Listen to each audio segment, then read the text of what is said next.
Good afternoon, everybody, and welcome to the John J. Lee Amphitheater on the campus of Yale University in New Haven, Connecticut. This afternoon, we've got the Tonry Invitational Women's College Gymnastics for you as the Yale University Bulldogs host a quad meet for this invitational as well. Along with Yale, it's the University of Bridgeport, Southern Connecticut State University, and Springfield College. Along with Allison Gaskins, I'm Josh Hess.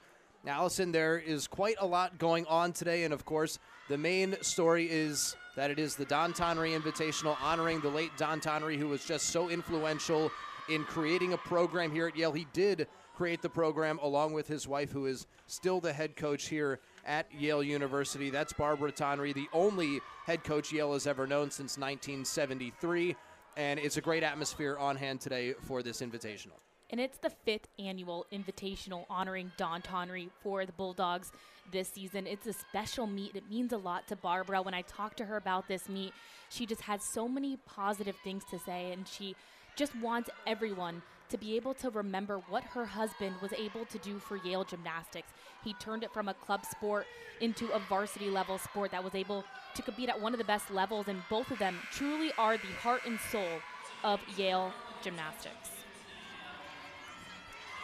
So we're pretty much ready to get started here at Yale University. To begin things, Yale is on the vault, Bridgeport on the uneven bars, Southern Connecticut on the balance beam, and Springfield the floor exercise this afternoon to begin.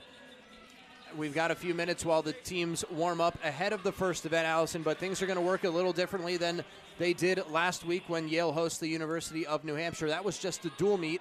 And today we've got action on every apparatus. Every exercise is going off at the same time. Exactly. It will be simultaneous, so we'll try to get you as much coverage as we can of all 4 teams. Yale will be competing in the Olympic order, so vault, bars, beam, and floor, and they will continue to rotate throughout. There will always be 2 minutes between each rotation and a 4-minute touch warm-up. So what you see on your screen right now is that 4-minute touch warm-up. It's the last chance for the athletes to touch the apparatus, get the nerves out before they compete. Well, let's take a look back at how some of these teams have competed recently, and we'll start with Yale. They put up their best team score of the season in the meet last week. That was 194.125 for Yale, their best score all season long by about a half point, and really last week for Yale it was 2 events that carried them through season high scores in the bars and the floor routine. But interestingly enough, for Yale, their all-around Jade Buford is only going to compete on the uneven bars today. She's typically going to compete all 4 events. However, it's the sophomore, Alyssa Firth, who will be competing all 4 events for the Bulldogs this evening. It'll be her first time of the season competing on the balance beam. She has only competed in exhibition this season, so she will have to definitely get those nerves out on beam and step it up as part of that rotation. As we mentioned, Yale's coached by Barbara Tonry, who was married to the late Don Tonry, who this invitational is named after. She was the ECAC Coach of the Year back in 2017. Now let's move over to the University of Bridgeport. They're led by Byron Knox. He's in his 15th year leading the Purple Knights, 6-time USAG Collegiate National titles, 2nd place in the 3 of the last 4 years, made the NCAA regionals back in 2013, the only one of 2 non-Division I teams to qualify for the regionals, and he was a former assistant both at Southern, which is here, and with the Bulldogs hosting the meet. He's a Southern grad, and last week was the best team score for Bridgeport as well. They scored over 195 points in their meet. And I actually just spoke about 10 seconds ago with head coach Barbara Tonry, who did confirm that Jade Buford is just going to get some rest this meet. Thank goodness it is not an injury, but they are trying to rest her up. So, yes, she will only be competing on the uneven bars, which is a big thing for the Bulldogs because, as I mentioned, they do rely on Jade Buford to be one of their strongest, most consistent all-around athletes. For the University of Bridgeport, last week they set season highs in the vault, 48,850, and in the floor routine, over 49 points there. So a good start for the season. University of Bridgeport and Yale moving over to Southern as well, the 3rd of the 4 teams that are here this afternoon. Head coach Jerry Nelson is in his 15th year with Southern. 3-time ECAC champion, was the 2007 National Coach of the Year. Last year was the ECAC Coach of the Year, so he's got plenty of accolades, great head coach. Last week against Bridgeport and Rhode Island College, they set a team high for the season as well, 191, 125 season highs in the uneven bars, balance beam, and floor routine. And Coach Nelson, before the meet, was just talking about how proud he is of the team he has this season. He says they're off to one of the best starts in program history. They have a lot of confidence, and they're gelling well as a group of young women. Finally, Springfield, they're led by Jen Najik in her 4th year as the warm-up period is over. They've only had 2 meets this season. Their second meet of the year was canceled, and as a team put up a 186.5 performance last week in their meet against Westchester. And since Najik was able to take over the program at Springfield College, she has broken 7 program records. And last year, in the 2018 season, they set new program records on vault, beam, and the floor exercise, as well as the team all around, getting a 189.525. So they have yet to get into the 190 range, but that will be a goal for them this season. So to start things off for Yale on the vault, it's Carly Israel, who competed in the exhibition round last week for Yale, and now she gets the leadoff position in the vault. And for the exhibition, she competed a Yuchenko layout. And she will stay with that small hop back, little pike down to the hips, but that is a good way to get started on the vault for Yale. Now we'll move over to the bars with Bridgeport. It's Juliana Rowland. And on the bars, they're really looking for the athletes to hit their handstands. What a good double layout, dismount. The hips were flushed open. Again, a little small hop. You want to find that stick because that's the last thing that the judges will see in your routine. Go to the floor. It's still the first routine for Springfield, Victoria Gendro.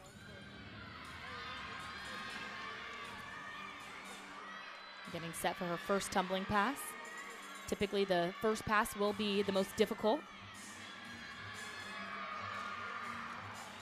Well executed. You want to stay in bounds. You want to be able to have that good core awareness.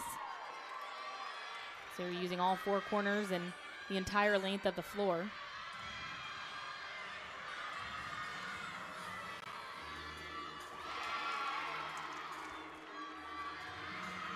Dance elements also factored into the floor exercise. So you want to see that personality on floor. The judges will be factoring that into your final score. Front full, front tuck, just a little bit short, unable to get up on that rotation. You saw she fell back on her heels. Just not enough power to make it all the way around.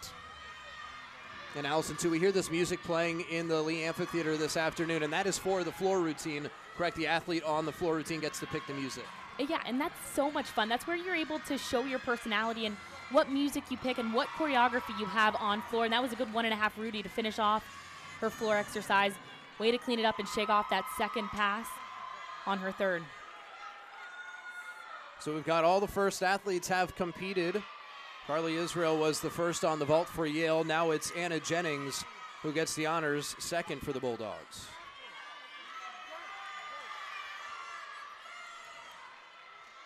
Beating a tuck full, and you can see she is excited about that. She had a pretty good landing, but she really got high off the vault table. She had a really good block, able to push out of her shoulders, get the full rotation. Good vault there for Anna Jennings. Kelly Aycock now on the uneven bars for Bridgeport, getting her routine started. Little arch there, lost her midsection.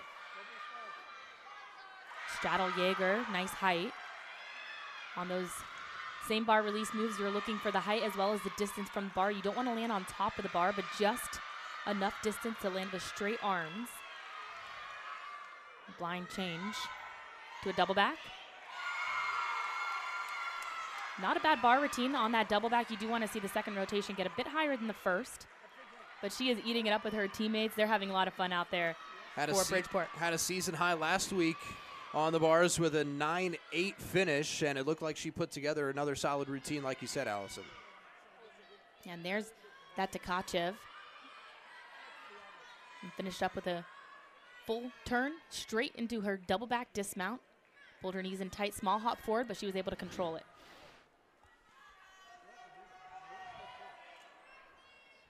Roxanne Trachtenberg gets set for the Bulldogs on the vault now. Season best 9.575 for the senior.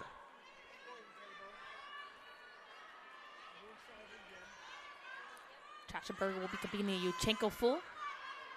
A lot of speed. Looks like she changed that into a tuck full. I know previously she has done the Yuchenko full, which is in a straight body layout form. She drew the knees in. Career high of a 9.7 on the vault for Trachtenberg. Season high of a 9.575. But see here, you want to get those knees together right at the beginning and the end of that vault. She lost her form just a bit, able to pull it in. But Yale hitting solid right now on the vault. Move over to bars once again, University of Bridgeport. Tamara Powell-Brown.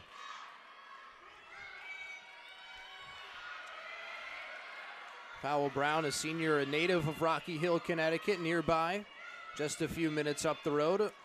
Has a season high of 9.775 on the bars so far. A very good start to her year. And she's been pretty consistent around that 9.7 range. However, in the last meet, she got a 9.175, so you want to see how she's able to rebound after that score. Important to keep that composure here. She'll start with a free hip. Moving up to the high bar, another free hip handstand. Bail to handstand, beautiful form right now. You can see she looks so confident. Bars is really where she is able to excel. That handstand just a bit short, blind full. Finish with a double back and a near stuck landing for Powell-Brown. Got the beam in Southern Connecticut with the vault in the background as well. Got a lot of action right now in the Lee Amphitheater. Never stops, all four events happening at the same time. Good side aerial, able to pull her chest up. And on the beam, you have to work in all directions. Switch leap, beat jump. Connected to a split 3/4. Difficult jump series. Connecting 3 in a row, full turn, nice and controlled. Sometimes the silent killer of the beam. The small movements or the small full turns. And just the dismount should be left. Back 1.5. And that'll post up a pretty big score there for Southern Connecticut. Take a look back at the vault. Alyssa Firth competing a Yuchenko full, good form, small pike down, little step back. But again, she really gets great height off those vaults. We'll stay on the vault now with the Bulldogs. Rebecca Chong is up. Came in second against Penn in this event, 9.750 earlier in the year. Competing a Yuchenko half. Start value of a 9.95. The waiting game is always the worst when you're standing there and you're just waiting for the judges to finish up their scoring from the athlete who went before you. You try to not get in your head. You try to keep visualizing your landings. You just want to keep yourself mentally prepared as Rebecca Chong will get set for the vault. Nice speed. Yuchenko half. She really fought for that landing. Was able to try to dig her toes down into the mat, and that was a good vault there for Rebecca Chong. Move back over to the floor routine. Springfield starts the meet on the floor. Their best team score on the floor exercise, 47-425. That came back in their first meet of the season. Front handspring, front layout, front half on that first tumbling sequence. As we mentioned, you will see the athletes work at different levels on the floor, so you'll be standing, sitting, kneeling. You have to utilize all different levels. You also have to have that musicality.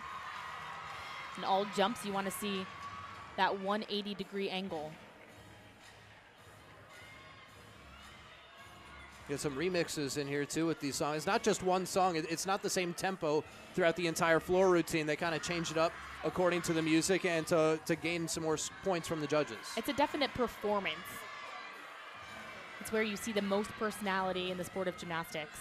Finishing with a Rudy to a front tuck, another unfortunate fall that Springfield will now have to count in their top 5.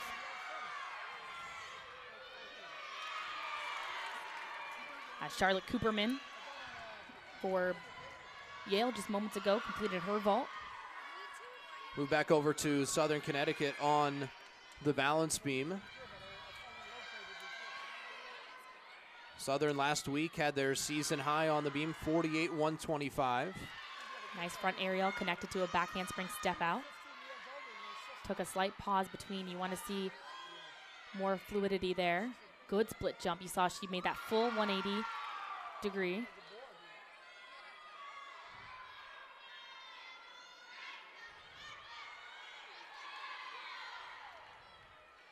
Staying composed. Which again, it's a good day on beam if you're able to stay on the entire time. Just 4 inches wide. Very difficult skills. Side aerial to a back full tuck dismount.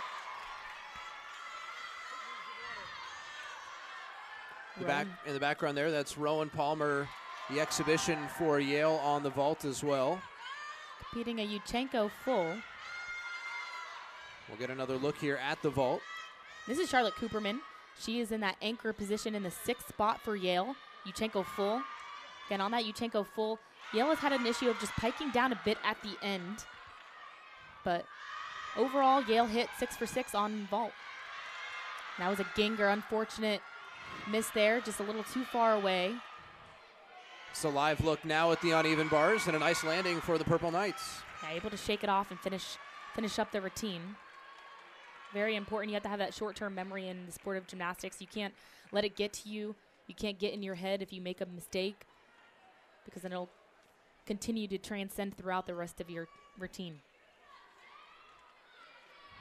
Another look over at Springfield as they continue to resume the floor exercise.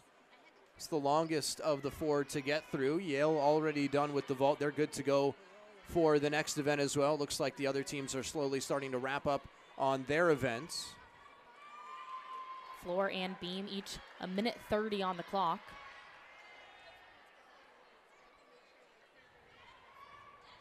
And a pause, too, between the athletes competing. Yeah, judges taking their time trying to calculate the final score. Big double back to start off. Just landed a bit short. Saw she had to take a few steps forward. Just need a little bit more power on that rotation. Wolf, full turn, jump. This is Taylor Campagnoni, by the way, for Springfield competing. Front layout, front half. The stag jump. And a lot of times you will also see athletes on the floor exercise out of their tumbling pass, incorporate a jump. It'll help with the stick, minimize the deductions, as long as you have enough power and enough space.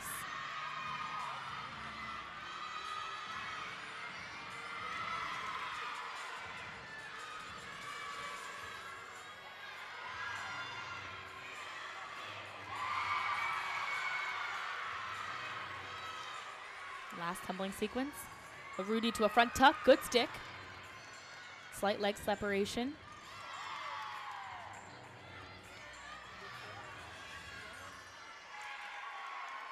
That was a good routine. Just the first tumbling pass, a little short on her double back, but besides that, able to clean it up and keep that momentum throughout. Go back over to Bridgeport on the uneven bars. Straddle Jaeger landed just a bit short on top of the bar. You saw she had to bend her elbows for the regrasp. Blind full turn. Finish with a double back dismount. Small hop.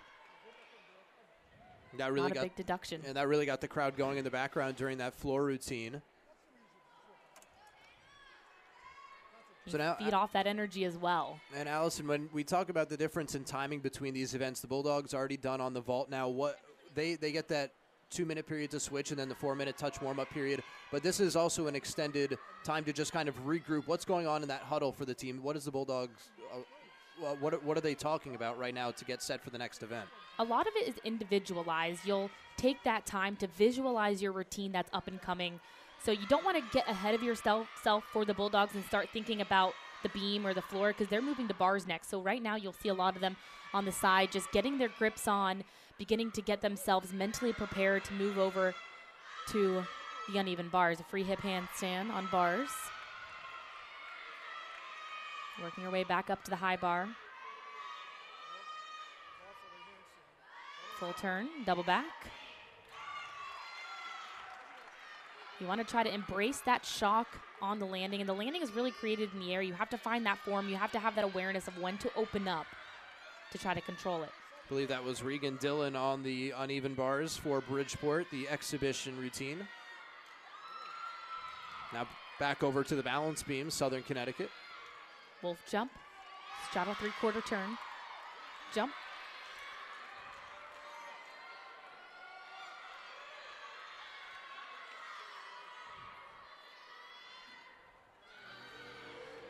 Way to fight for that landing. It will be a deduction, but it's more of a deduction if you fall off. You just want to keep your composure, keep moving.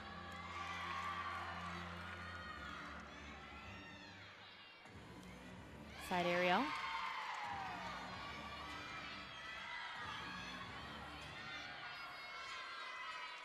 Nice presentation.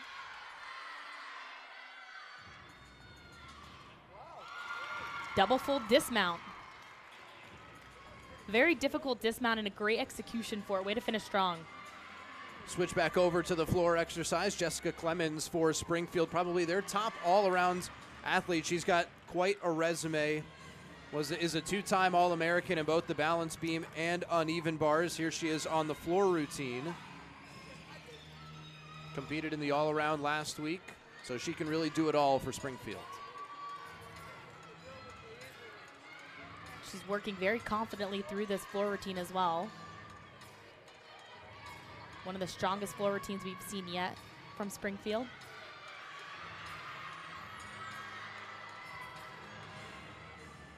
Front 1.5, front tuck. You want to see a little bit better control on that landing. That should be a nice score. Once again, that was Jess Clemens, two-time All-American from South Setauket, New York. NCGA East Gymnast of the Year as well last year. Was the all-around gymnast of the week this past week. So she started off with that double pike, front layout, front half to a split jump. Again, that helps you control the landing if you have the energy to throw that jump in the front Rudy, so front 1.5 connected to a front tuck. Just a little short. You saw she had to take that step back, maybe a little off her equilibrium, but was able to control it.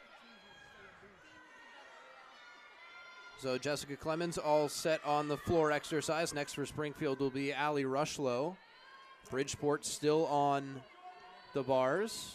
And Rushlow, 2018 All-American in the all-around for Springfield. Season high of a 9.675 on floor. And we'll switch over to beam for a second.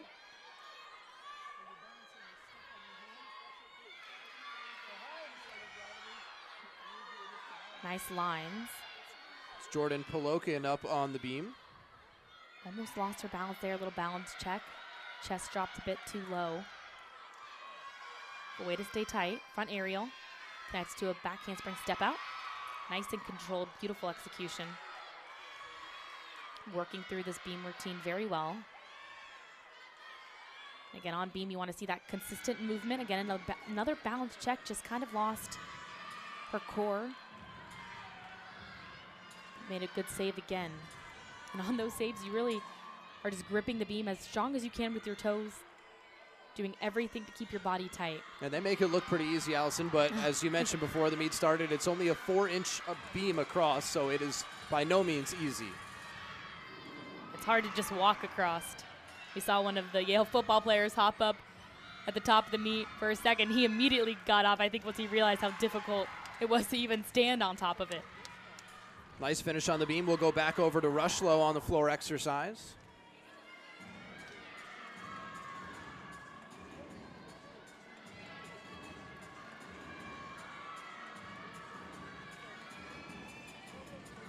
Front 1.5, front tuck. Very powerful music as well. You want to hit those beats. And Rushlow is doing a great job of that so far. Good height on her jump sequence. I would like to see a bit more smiles on floor from Springfield. Double back, a little low. Not able to get that rotation that she needed to land upright. Looks like she came up limping a little bit, maybe a little bit of pain from a faulty landing. Yeah, it hurts a lot more when you're not able to land upright or when you have a fall. See if she can shake it off. Hopefully it is nothing too serious. Slight pause in the action here. Nobody up on any events at the moment. Got Bridgeport continuing their routine on the bars in just a second. Getting near the end of this first rotation. Once again, it's Yale on the vault. They've been done for a while. Bridgeport on the bars, SCSU on the beam, and Springfield on the floor exercise. Again, that waiting game is so frustrating as an athlete sometimes. You're just ready to go. Whether it's an exhibition or not, you want to get going on your routine. And when there is a long pause like this, you can easily get into your head. So you have to have that strong mentality to just keep yourself composed. Tali Toomey getting set for Springfield next on the floor routine. Native of Cotuit, Massachusetts on Cape Cod, and I think she's got the best gymnastics academy name out of anybody we've got on the meet, Flip Flops Gymnastics. Yeah, that's a fun name. You can get a bit creative with those names of gymnastics academies. Of course, when the academy is on Cape Cod, or she's from Cotuit, right in the middle of Cape Cod, then it makes sense to have something beach-related. Just waiting for her music to get going to begin her floor routine. You hear some cheers in the background from another solid Southern Connecticut beam routine.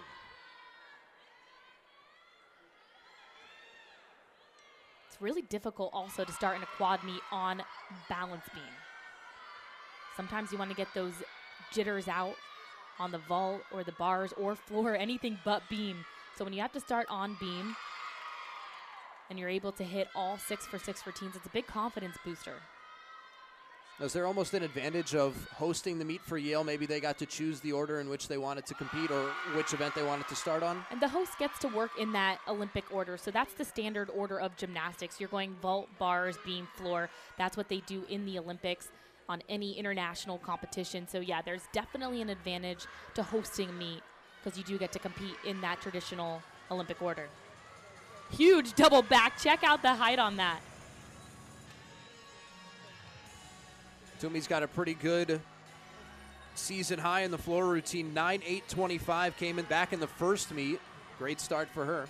She also holds the program record at Springfield on the floor exercise with a 9.9. Helped her become the 2018 NCGA National Champion on the floor exercise. And this is why, look at the height. Almost lost control there, but she was able to reel it in. And of course, just a junior, so she'll be back for another year to keep improving and maybe set a new program record. And she has a lot of fun with this routine. You can tell in her presentation, she's smiling the entire time. She makes it look easy. That's something you just said, too. You want to see some more smiles? Well, there you go, Tali Toomey. Just dancing her way into this routine.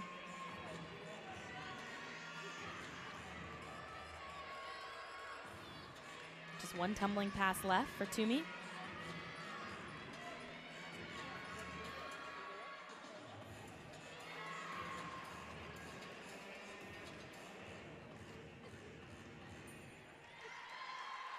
Strong floor exercise there for Toomey.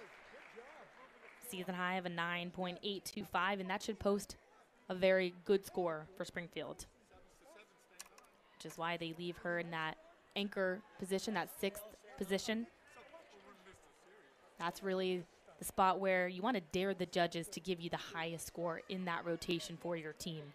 It's supposed to be the showstopper routine when you're in that 6th position. Springfield now pretty much set on the floor routine, just the exhibition to go, but we get another look at Toomey. This height on the double back. So much height, so much power. And she was able to find that awareness and open up just in time to find a good landing. You see here where she almost had too much power. She almost went out of bounds, but did a great job at controlling it and stepping back, staying in bounds, and really just controlling. Good last pass as well. She likes to connect them to that jump. It'll, again, help with the deductions that judges like to take off if you don't stick a landing. Really nice recovery there when it seemed like she was about to fling herself out of bounds. And it is not easy to have a recovery like that. A lot of the times you'll see athletes actually go out of bounds in the same exact scenario. But Tonry doing a good job having that body awareness, was able to control that. So just Mackenzie McLeod finally for Springfield, the exhibition exercise on the floor routine. McLeod has not yet competed this year in regular competition, but she does get a chance for that exhibition, which is just an opportunity to go in live competition. Doesn't get scored to count towards the team score, but nonetheless, you're competing in front of judges, in front of spectators, and in front of, in this case, 3 other teams. You get to also see how your routine scores with judges, what they're taking points off for, what adjustments you might need to make in your routine at a given time. And you'll see the judges having a conference right now in the middle of the floor. When scores are out of range, the judges will have to meet to discuss why they took points off for what and just get on the same page and adjust those scores. Well, what did you see when we were watching those replays, if you can remember from that last routine of something that may have caused the discrepancy for the judges? Well, for Tonry, especially when it looked like she was about to jump out of bounds, they might not know how to score that last jump. I think on the double back, there's no issue scoring this. She had the height. She had beautiful form. She landed with her chest up. That was just an absolutely amazing execution. But this is the one where I think that they had maybe a discrepancy in how they're scoring it. Do you count it as a fall? Is she supposed to drop down to her knee? Did her knee go out of bounds? There's a lot of different elements that they're looking for. Really, it's that second tumbling pass that has confused the judges. Finished with a front full to a stag jump. A little sloppy on that execution.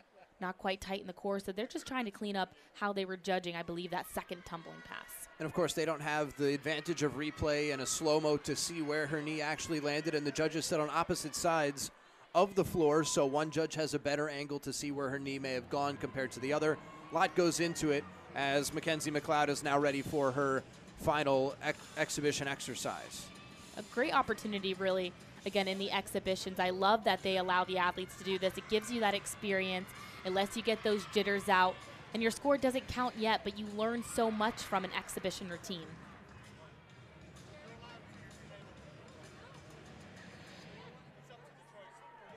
Also, one of the best things about the floor exercise are that your teammates do your entire dance with you, and you'll see it. You just have a lot of fun, and you feed off of each other's energy.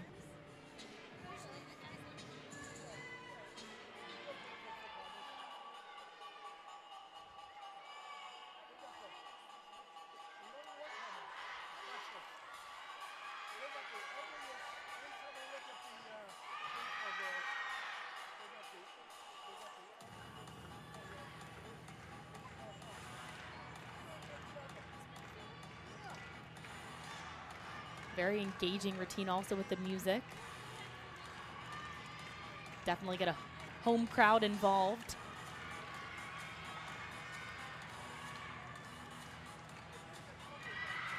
Front 1.5, front tuck. Finish off with her third tumbling pass.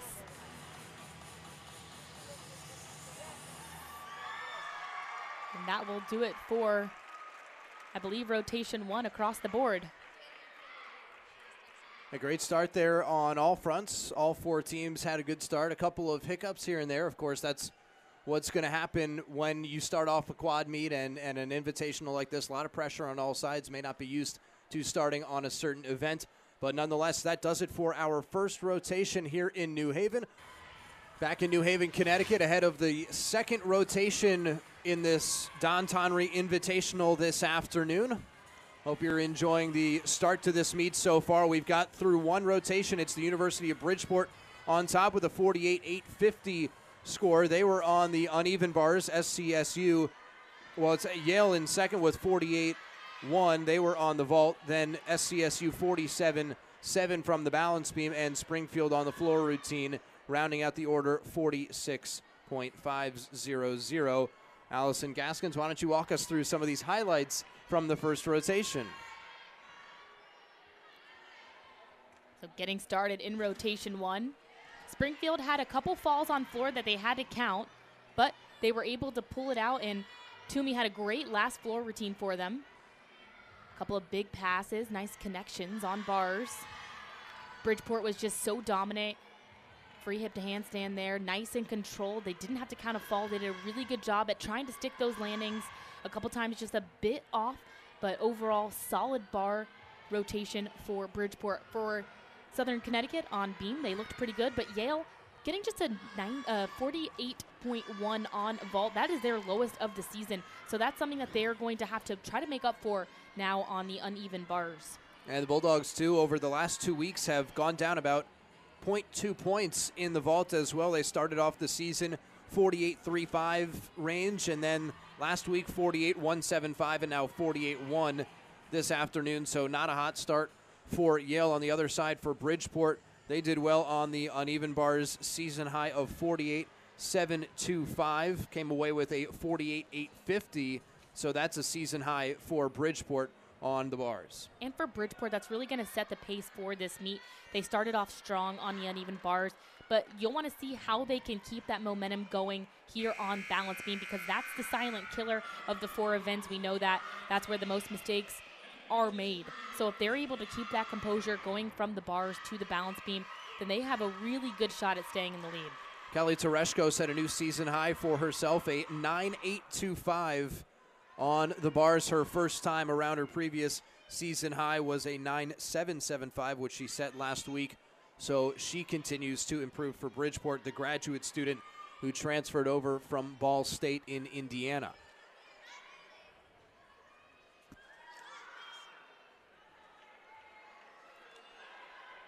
And both teams done with that 4-minute touch warm-up. Bridgeport will get started right away on balance beam.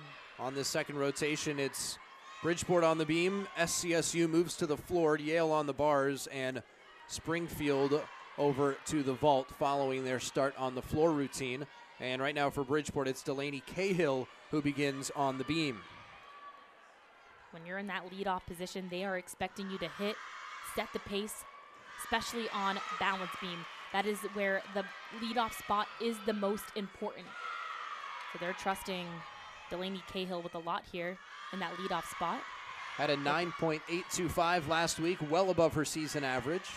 You have to have that strong mind. All about control. Switch leap, a split jump. They are also judging your motions on beams. They want to see strong, deliberate hand placements. Shoulders lifted. If you drop a shoulder, it's a little bit of a balance check. Those will be taken as deductions. Side aerial tuck full. Dismount. You'll see she just took a deep breath at the end of that routine.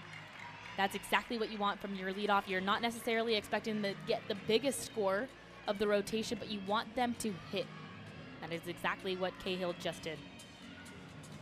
Take another look back at that Cahill dismount. Straight from a side aerial, some bent legs, and then the tuck full. You see she zeroed in on that landing.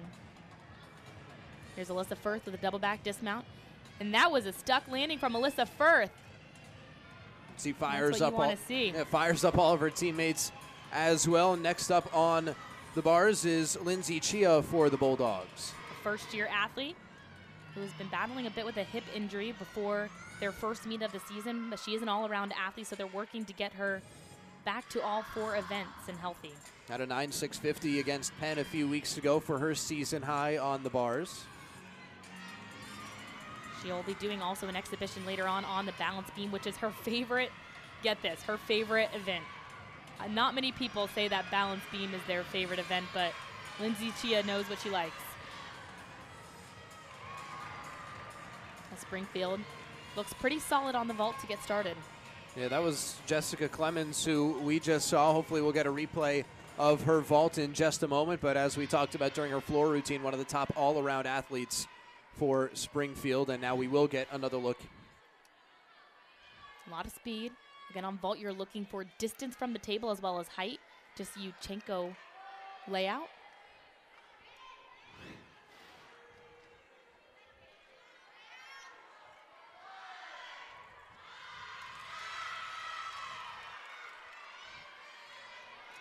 Go back to the balance beam, University of Bridgeport. Solid flight series, back handspring, step out, layout, step out. Nice chest lifted, beautiful lines as well. You see the toe point and everything she does.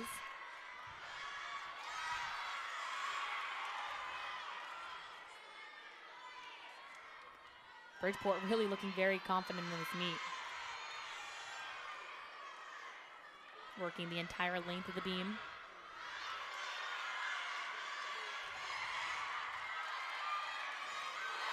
Prepping now for the dismount. Round off back 1.5. Hop forward at the end, but another hit routine for Bridgeport on beam. While that was going on, we'll get another highlight from the Bulldogs on the bars. Toe on handstand, half turn. Straddle Jaeger. It looked like Chia did a pretty good job in this routine. Finished with a toe on front half dismount. Once again, got her teammates fired up. Seems like that usually happens over on the bars. That's the event that'll really fire your teammates up, get them into it as well. We saw in the floor routine that the teammates are dancing along, and at the vault, everybody's standing behind. At the balance beam, nobody's really near you as well. So really close quarters for the dismount after you come off the uneven bars, and we get a nice look at the teammates as well. Interesting you point that out. There is a different atmosphere surrounding each apparatus, where your teammates stand, how they cheer you on. Heather Gomes on the vault right there for Springfield. She got a lot of block off the table, a lot of height on that vault.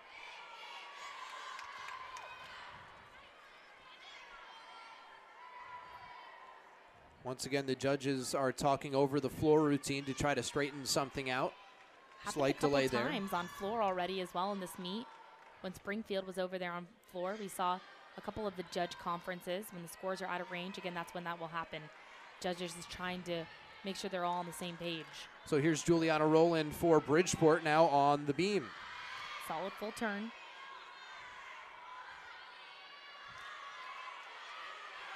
Working the beam very well.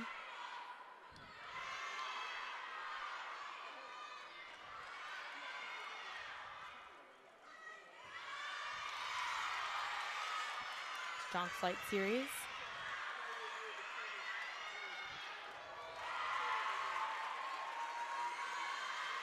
Little cat leap, side aerial.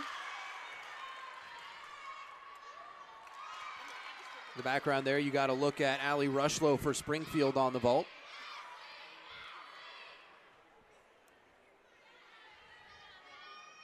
Deep breath before the dismount. Oh, what a good series. 2 jumps connected to the back tuck. I'll get you bonus points with that connection.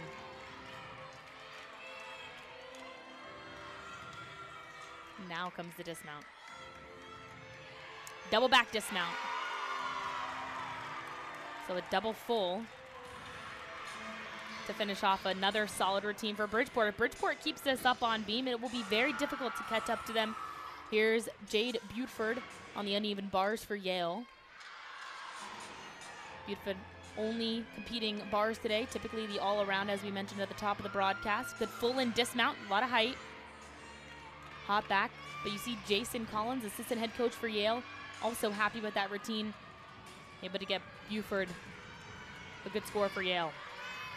This is the second routine for Southern on the floor. Cassidy Girolamo. Front handspring, front full, front tuck for that first pass.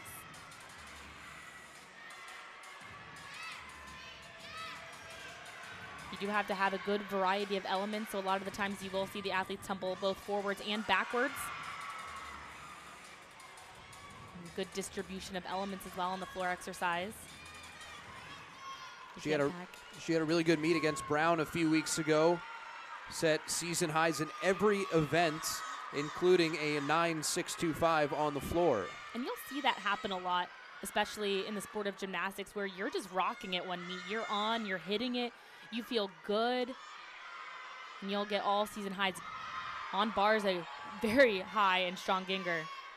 Roxanne Trachtenberg for the Bulldogs on the bars. You won't see that release move very often at this level.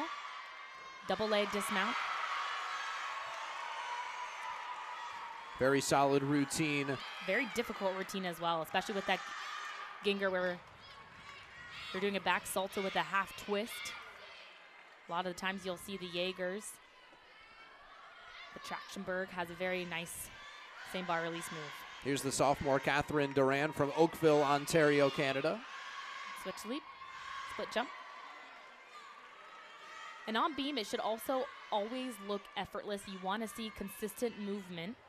No, what they call now concentration pauses, where you pause for over the length of 2 seconds. Judges will take that deduction. So nice movement here on beam.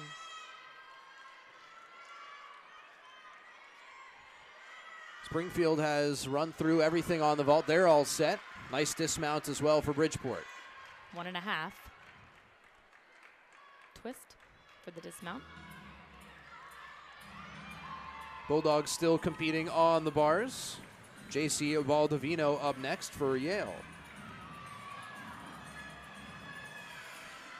Baldovino has the ability to get a very big score on this event. She is coming off a 9.8 in her last meet against University of New Hampshire for Yale. Career high last season of a 9.85.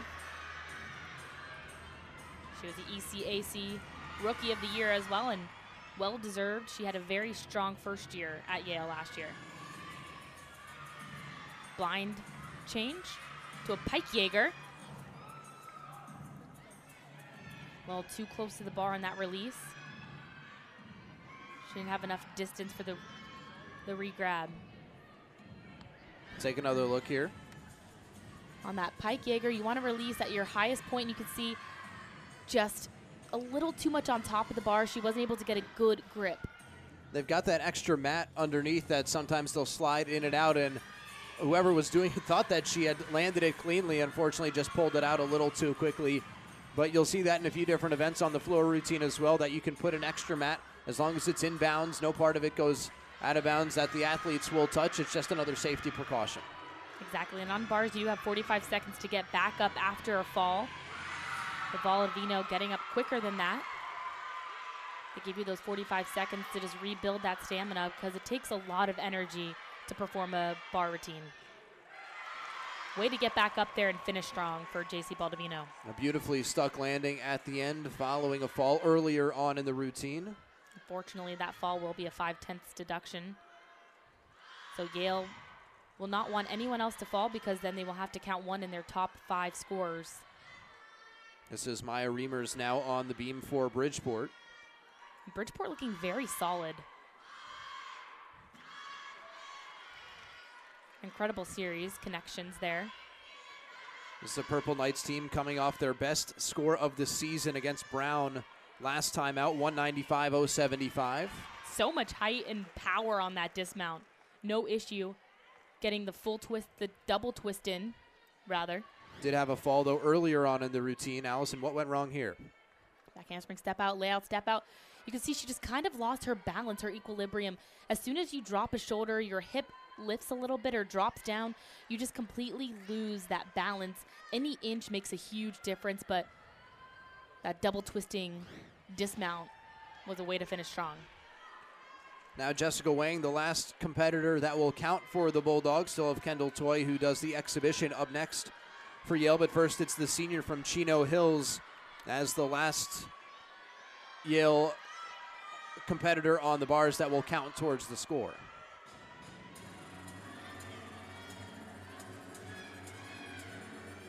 Jessica Wang is the anchor on this event for very good reasons. Back-to-back 9.85s. as SCSU continues on floor. That's Jordan Pelican on the floor for Southern. We'll take a look at that in just a few moments. To a blind change, straight to a Jaeger. Good regrasp. Nice height as well. Free hip handstand. A bail down to a handstand, transitioning to the low bar. She'll work her way back up. She has also a very difficult dismount. It'll be a full in dismount. So a full twist while you twist the other way as well. So a lot going on in that full in dismount for Jessica Wang. Looked like it was too easy for her the way she made it look there. A beautiful landing for the final Yale competitor to count towards the score. That's what she does. She pulls out a very difficult, strong routine. Take another look back at this dismount. The full in dismount. Well above the bar, and that's what you want to see on a dismount. You want to see the height go above the high bar, and great awareness as well where she was able to open up and find her landing. Jordan Pelican just finishes up her floor routine. Back over to the bar for Bridgeport. Jordan Street, the last competitor that counts towards the score. And unfortunately, she had a fall just moments ago, so having to shake that off, and Bridgeport now will have to count a fall in their total beam score. Because again, 6 athletes compete on each event. Top 5 scores count. And I do love that about the Bridgeport routine. They all have that little fanning themselves in it. 1.5 twist dismount. Seems a little disappointed with herself following that routine. Not that big smile that we see from a routine that doesn't include a fall. But nonetheless, that's what happens in some of these competitions. Now just the exhibition remains for Bridgeport. That will be Nicole Javinet in just a few moments. After Kendall Toy goes for Yale on the uneven bar. She's the exhibition athlete for Yale in that event. And for Southern, they still got a few more athletes to go on the floor routine. Keeley Brothers will go next. Take a look back at Jordan Pelican's highlights.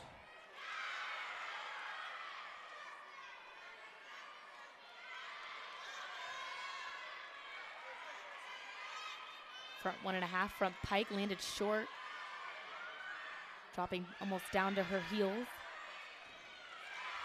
Last pass. Able to keep that composure.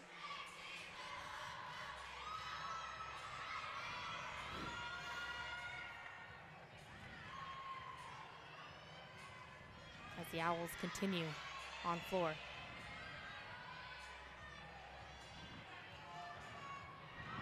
Keeley Brothers going for Southern. Lost a bit of her control there. Switch side. Also showing off that personality. Again, you just love to see that on floor. Teammates get involved. You have a lot of fun in your routine.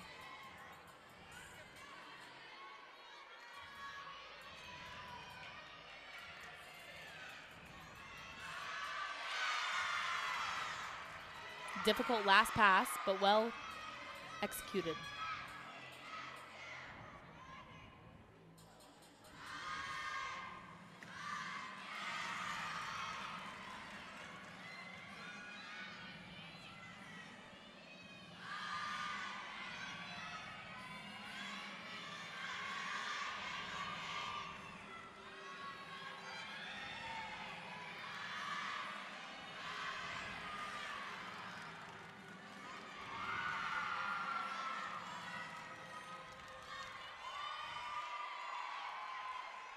Nice finish in the floor routine with some personality as well. At the same time, Nicole Javinet finishes up her exhibition routine from the balance beam. Gets a nice reaction from her teammates and her coach over on the sideline as well. So the 3 events, not the floor exercise, are all complete here in this second rotation. Just a couple more athletes to go for Southern before they are ready to move on. You'll also see in the bottom left corner of your screen for SCSU, they do get wings when they complete a solid routine and are able to hit. So the wings being awarded. Seen that on a few different occasions with their last event as well when they were on the balance beam. So now we've got Hannah Stahlbrot ready to go for Southern. She is the last athlete that will count towards the score. Then it's Isabella Antangeli who will compete in the exhibition for the Owls. Yeah, exhibition's already finished up on beam and bars. Vault has been done for quite some time. Again, getting a bit of a break. Stahlbrot, the freshman from Cicero, New York, went to Cicero North Syracuse High School.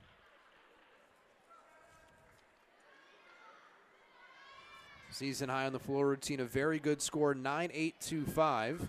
Has competed in the all-around as well, so she can do it all. Not afraid to be the cleanup hitter, in this case for Southern, on the floor exercise.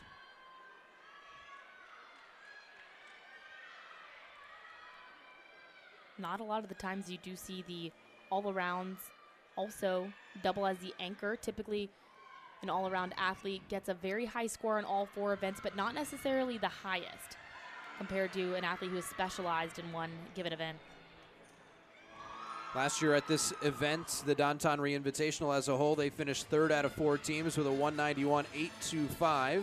Their highest score over the 4 years that they competed at the Tonry Invitational.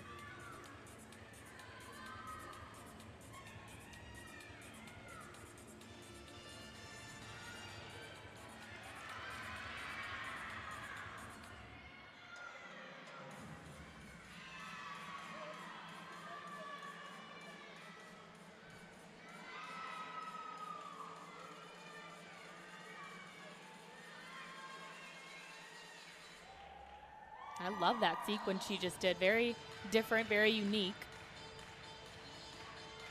Again, utilizing the levels where you lie down on the floor, you stand up, you utilize all those different levels. And she did a good job there making it very interesting. Back whip to a double twisting full. Got a big smile on her face as well. Saw that from a well-executed pass. And doesn't feel any better than when you're able to get to that 3rd pass. You have enough energy, you have enough momentum, and you finish off strong. It's really difficult because sometimes you do lose that adrenaline or you do lose that energy when it comes to that 3rd pass, which is why majority of the times you will see the most difficult tumbling pass come first. But when you can finish strong, get a lot of height on that last pass, open up, find the landing, you feel really good after it. One final routine now for Southern on the floor exercise. That's Isabella Antangeli. And we talked about a few moments ago that for this exhibition routine, it's just a chance to compete in live competition. But in this case, because the floor exercise is taking so much longer than the other exercises, you really have all eyes on you. It's not just you're doing it to get the jitters out for yourself in real competition. You've got all the spectators and all the other athletes also watching your exhibition routine. Adds a bit of stress, but for a performer, they'll feed off of that. They'll be like, all right, everyone is sitting here watching me. It's my turn to put on a show. So we'll see how it is handled. Some of the highlights. I believe that was brothers. And then Stahlbrot, who just went. Here she is on her last pass as well. That's that back whip to a double twisting back. And again, that smile to finish up the routine. She knew she hit all 3 passes. So here's Antangeli, the junior from West Bridgewater, Massachusetts. This is her first time this season competing in the floor routine, competed in the uneven bars over the first 2 meets. Makes sense then why she would get a chance for the exhibition here. Live competition action in an event that she hasn't competed in yet this season. A little too much distance on that double back. You want to see more height. She got a little too much distance, and you saw she landed with her chest low. Something she'll be able to clean up. But yeah, getting that experience here, important for all teams really to work on their depth in their roster in case an injury comes about. You always want to be prepared. You want to have a couple backups on each event, especially when you're getting to the middle or later end of a season. when bodies are tired and more fatigued. Because it is a lot to compete week after week.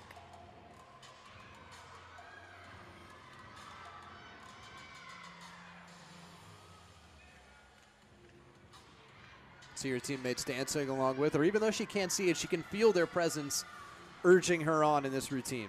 100%. It happens at practice. It happens in competition. Again, it's that energy that you're just able to feed off of. Front layout. Front full, but again, a little short, not having the height that she needed off the floor in her punch. Just the exhibition routine, however, for Southern, so that will not be scored to count towards the rest of the team score. And that does it for our second rotation. It was a good look at all teams. Now 2 events done, 2 more to go. Everybody will rotate back at the Don Tonry Invitational at the John J. Lee Amphitheater in New Haven, Connecticut. Yale, Bridgeport, Southern Connecticut State, and Springfield, the 4 teams competing in this year's Invitational. We are halfway through this meet. We'll take a look at the scores to go along for the first 2 rotations. We'll take a look at the highlights first before the stats. Allison, what did you see here in this second rotation that really stood out?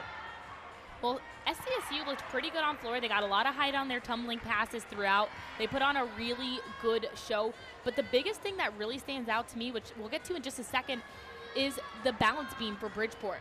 But first for Yale, they were able to climb their way back in the scores with some big bar routines, really from Roxanne Trachtenberg as well as Jessica Wang, finishing with a 9.825 each. But on balance beam, after coming off a very strong first rotation on the uneven bars, they moved over to the beam. They had 3 solid first routines, but after that, a fall, and they had to count some low 9.2s into their overall score. So the overall for Bridgeport falling down. Springfield looking good on vault. But Springfield still trying to catch up in the overall score. Springfield on that vault scored as a team 47-425. Here are the overall scores. Yale retakes the lead in first, 96-775. Bridgeport in second, 96-350. It's close there as Southern right on their heels, 96-125, and Springfield playing catch-up now, 93-925 after 2 events. Take a look at, well, we'll give you those individual scores mentioned. Springfield 47-425 in the vault. Their high score was Taylor Jackson, 9.575. For Southern Connecticut on the beam, they scored 47-7. On the floor, they scored 48-425. They had 2 high scores. There was Jordan Pelican at 9.725 and Hannah Stahlbrot at 9.725 as well. For Bridgeport on the beam, they scored 47-5 as a team. Their high score was Juliana Rowland, 9.75. And for Yale on the bars, a nice score, 48-675 as a team on the bars. That is a new season high for Yale, 48-675. Roxanne Trachtenberg and Jessica Wang each scored 9.825. And that was what did it for the Bulldogs. Those 2 big stellar routines from both Trachtenberg and Wang. They were able to put up those big scores, and that helped them climb back to retake the lead. But now important that they can transfer that over to the balance beam, which we saw Bridgeport fall apart a bit on the balance beam. So can Yale keep that momentum up, and can they remain successful here? Third rotation now, Southern on the vault, Springfield on the bars, Yale on the beam, and Bridgeport on the floor exercise.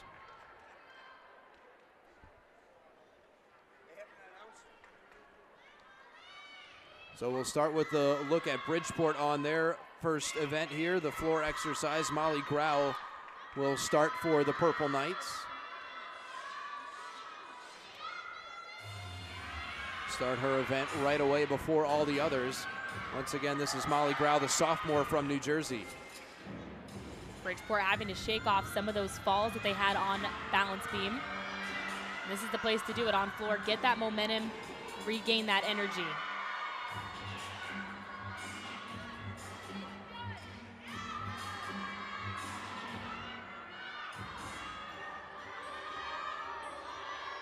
Charlotte Cooperman simultaneously competing on balance beam for Yale. Let's take a look back at some of her highlights.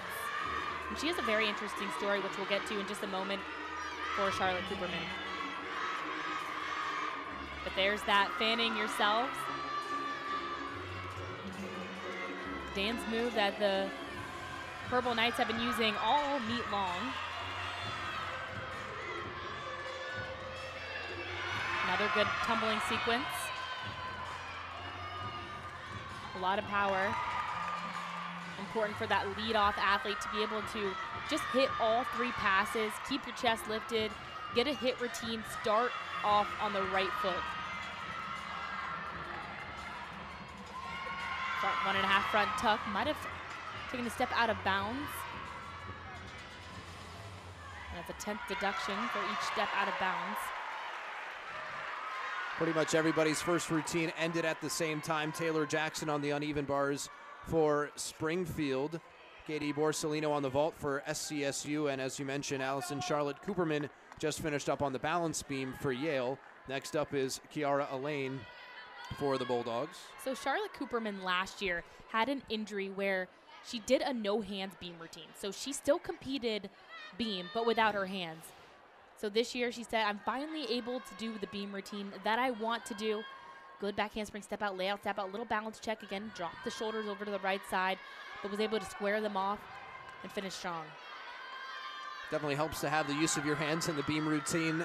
There you can add a little bit more flair to it, incorporate some other elements into the balance beam as well. Front handspring, front tuck.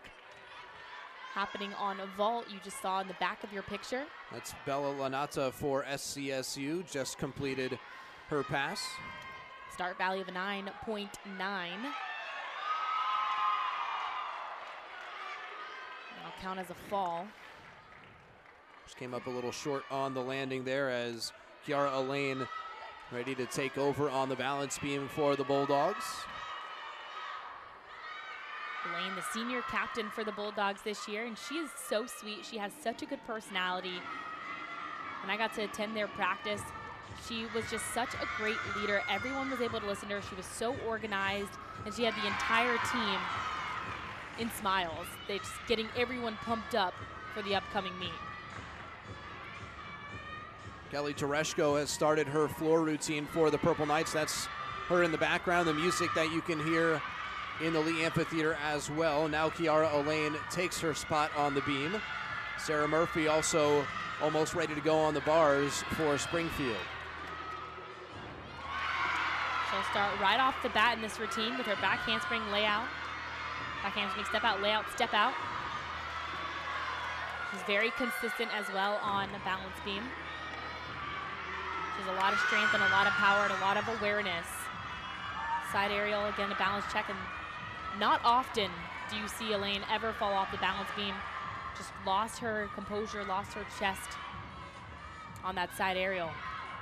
Cat leap, switch side.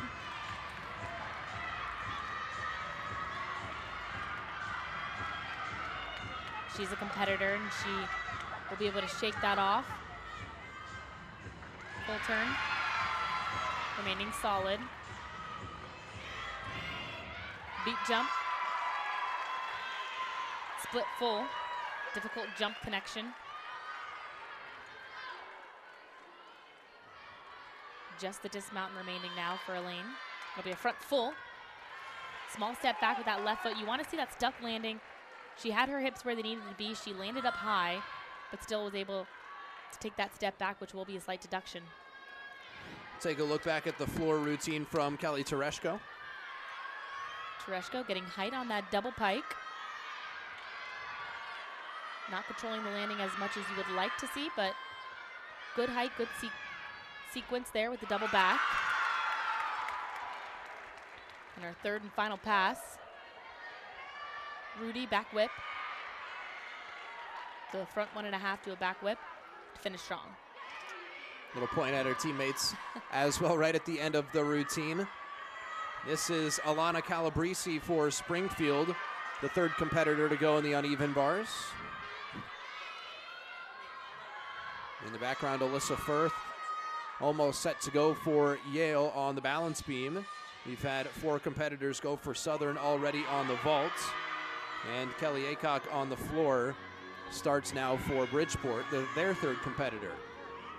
And when we get to Alyssa Firth over on balance beam, she has only done an exhibition on this event. She has yet to compete this season on balance beam, but tonight she is doing the all-around. But on floor for Bridgeport. Starting off with a good first pass. Traveled just a bit too far forward. You want to get your feet right underneath you on those landings.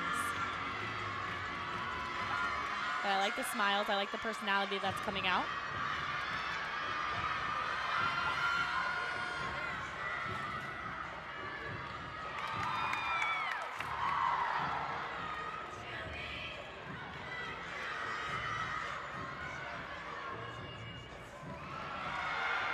Rudy front pike. Aycock set a new season high with a 9.875 last week in her floor routine.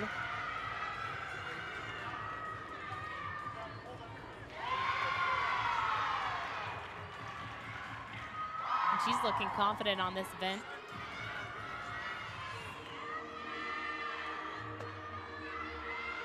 And after you get a big score like that, that confidence will continue to your next meet.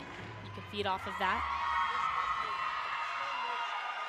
Her teammates very involved in that routine as well.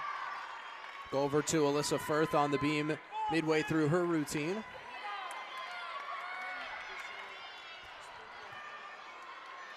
Switch leap to a switch half, beat jump.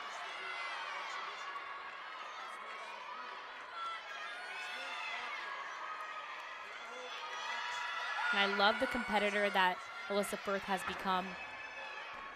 Really in her first year, and now as a sophomore, it's just continued to build. A little rough on her landing there for Yale, so that is 3 competitors down for the Bulldogs. I haven't seen a lot of stuck landings yet in this meet. And Alyssa Firth had a fall early on. She got back up, composed her mind, and was able to finish strong. It won't be the best score she could post, but for the first time competing beam this season, that'll get the jitters out. Southern pretty much all set on their vault routine. That is the fastest event so far. Tiffany Coleman for the Owls. Front handspring, front pike. Great form on that front pike, almost over-rotated. She needed to open up just a half second earlier, and she would have found that landing. Another floor routine. This is Juliana Rowland for Bridgeport. Rowland season high on the floor, a solid 9.8. Double pike. That was a step out of bounds with that left foot. Almost too much energy, too much height. You have to find that control, harness the adrenaline, and use it to your advantage. Don't let it pull you out of bounds. Easier said than done, of course.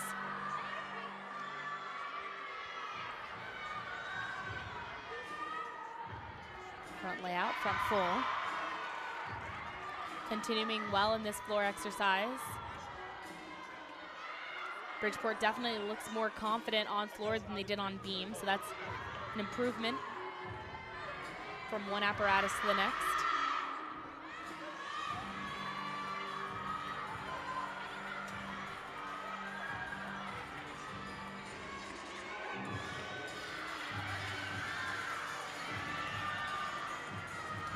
And setting up for her last tumbling sequence, a back handspring, double back. Chest up proud, nice landing.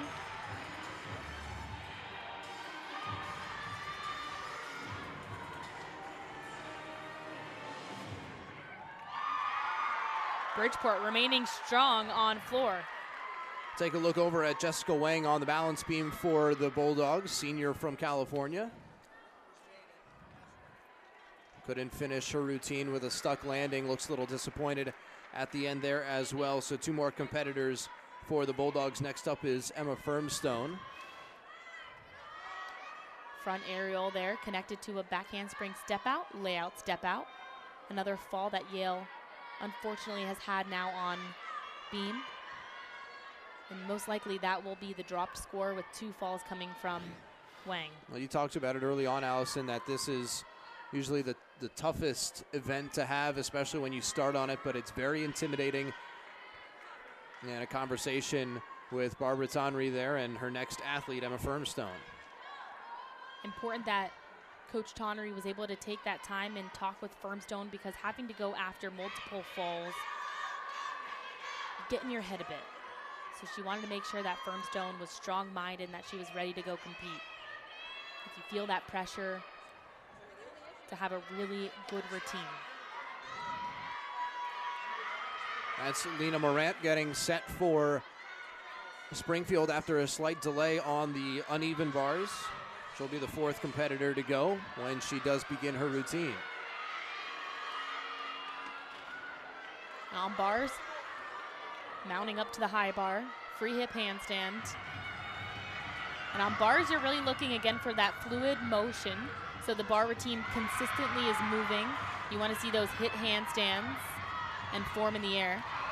I believe that was going to be a double layout dismount, but the hips were piked. Crystal Gwynn on the floor routine for the Purple Knights.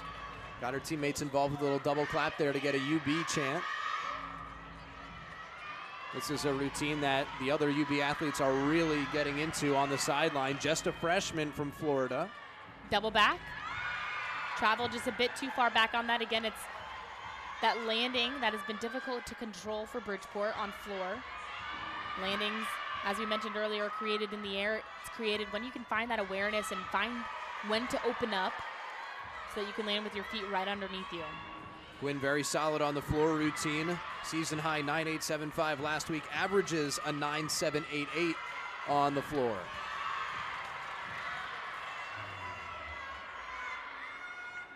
Front 1.5 front layout.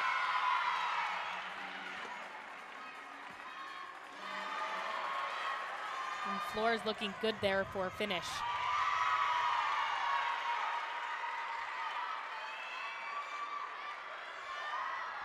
All set on the floor for Gwynn's routine. Firmstone just finished her balance beam routine. Hopefully we can get some highlights there. The junior from Pennsylvania. Solid performance, gets mobbed by her teammates as well. You caught her 1.5 dismount. We'll check out some of the other highlights. Back handspring, step out, layout, step out. Again, that balance check happening. And Yale had a really good first meet on balance beam, but since then it's been difficult to find that same rhythm. Finishing with that back 1.5. Got a pep talk from her coach right before her routine as well. Really felt like the pressure was on in that situation. As we move over to the bars, Taylor Campagnoni. Another solid routine for Springfield in that event.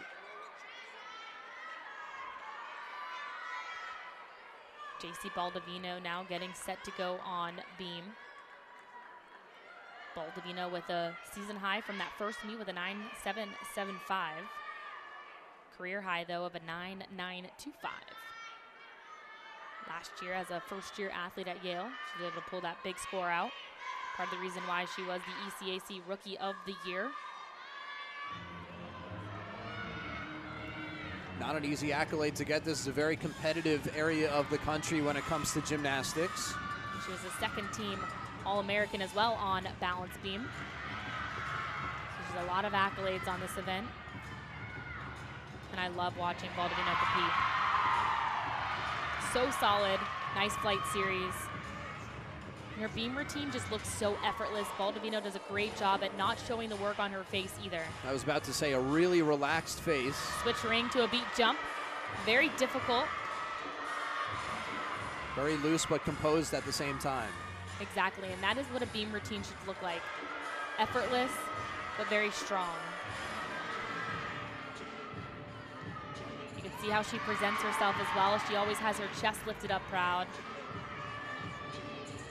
She makes every move very deliberate. And this is why she's the anchor.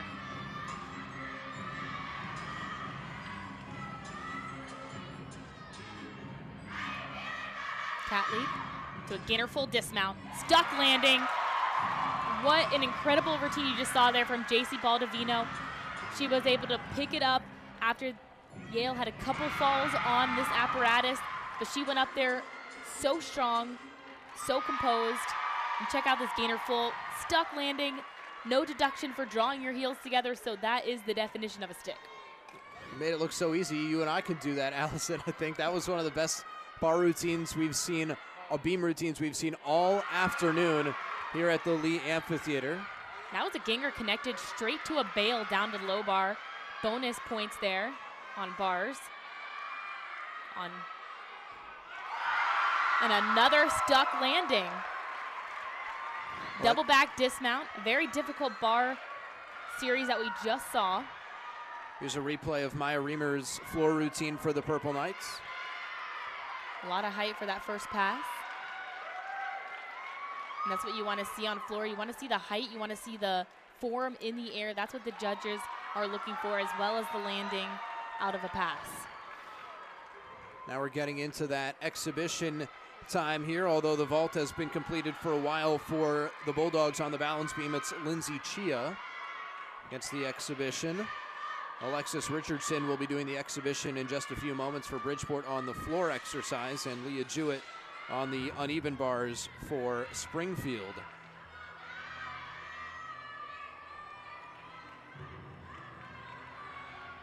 So we've got the floor routine. Alexis Richardson going on in the background there. You can see Lindsay Chia getting set to take on the balance beam. Double back, a little short on that landing on the floor exercise. We'll take a look closer now. Dancing into the corner.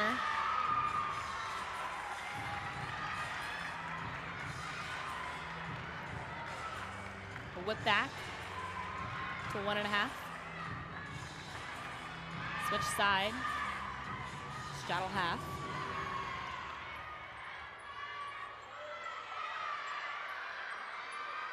And you really do see some unique moves when the athletes are getting down to the floor level. Back over to Lindsay Chia on the balance beam for Yale. As I mentioned before, this is her favorite event. Right now only competing bars, but she wants to be in that beam lineup. And she's proving to Coach Barbara Tonry right now. Maybe you put her in there. She's looking solid. She's clean. But she did have that hip injury at the beginning of the season that she's been working through. The uneven bars exhibition is all Hat set. leap, side aerial. Floor routine all done, Full and dismount. there's Chia completing the dismount there to finish up this third rotation. She just proved to Coach Tonry, put me in the lineup. I'm consistent. I can hit it. That was a good exhibition for Lindsay Chia. A lot of solid elements all around on that third rotation. We've got one more pass to go. Floor routines, and they can hit 6 for 6. That means hitting all 3 tumbling passes for all 6 athletes out there, and they're able to pick from the cream of the crop the best 5 of those 6 scores. They have a very good chance here to try to catch Bridgeport. Purple Knights will be on the vault for this final rotation. Last warm-ups just getting set. It's still not set in stone here. Southern and Springfield still very much in the mix as well. All positions really for that final score up for grabs, and the all-around athletes as well still have one more event to go to see who finishes tops in all 4 events for the individual athletes. Maya Reimers will start on the vault for Bridgeport. Keeley Brothers on the bars for SCSU. Taylor Campagnoni for Springfield on the beam, and finally for Yale, it's Emma Firmstone who begins with the floor exercise. 4-minute touch warm-up just coming to an end for this 4th and final rotation. This is where, if you're an all-arounder, fatigue begins to set in. So you want to rebuild the energy, rebuild the strength, and go out just firing on all cylinders. So the team's getting in their final huddles here. Just a little inspiration right before the last event. Handsome Dan has made his way into the building as well. He's there to cheer on his Bulldogs right in the corner of the floor routine. Emma Firmstone is getting started right away on floor. for Yale. Doesn't waste any time. Double pike. A lot of height, good control, and that's what you want to see, especially from Emma Firmstone as your leadoff on floor exercise. They need all 6 athletes to really hit their routines on floor. Native of northeastern Pennsylvania. Right at the same time, Maya Reimers begins for Bridgeport on the vault. Front 1.5, front layout. Firmstone looking really good right now on floor.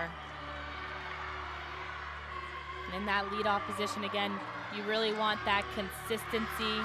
You want someone who's mentally tough and is confident in their abilities. Well, the pressure's on both of these schools right now, Yale and Bridgeport. It's not just Yale hoping for a Bridgeport fall or Bridgeport hoping for a Yale missed jump or a missed pass or something like that. It comes down to both of these teams executing in the 4th pass.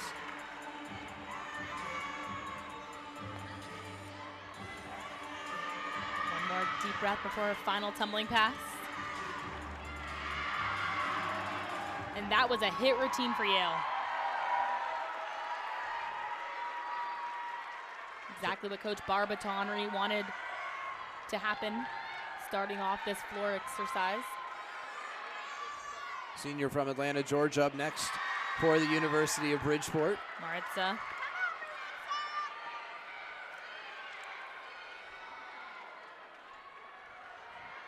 Long pause, and now she heads down towards the vault. Beating a Yuchenko full, not enough height to get all the way around. She'll land on her knees, and that is a landing that it stings. You can really hear the silence of the Bridgeport squad after that. Take a look back at the first vault for Bridgeport, Maya Reimers. That's that Yuchenko full. Piked down a bit on the end. You want the hips to stay open the entire length of that vault. But she hit the first vault, second vault, unfortunate fall. And Bridgeport will want that to be their dropped score, so they will want now everyone else to hit 4 for 4. JC Baldovino ready to go for Yale, the second athlete to compete in the floor exercise. First time competing this season for Yale on floor. She's only done an exhibition before, but she does have a career high of a 9.825 from last season.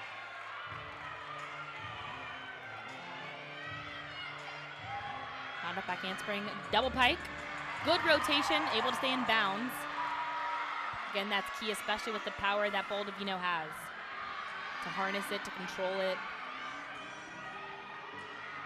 And she did just that.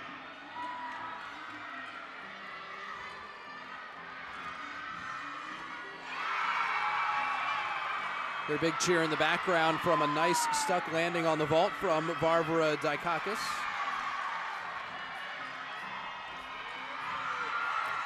And another big cheer for Southern. Front full for Baldovino. Looking good.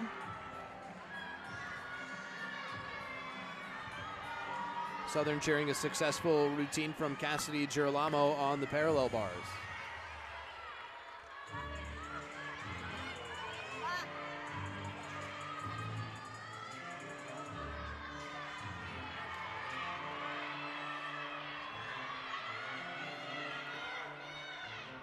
Back 2.5. A little short on that rotation. You saw she tried to square her shoulders off extremely quickly, try to fake the judges out. But another solid hit routine for Yale, which is so important again if they want to try to climb back and top Bridgeport. Another look at the vault. Crystal Gwynn about to head down.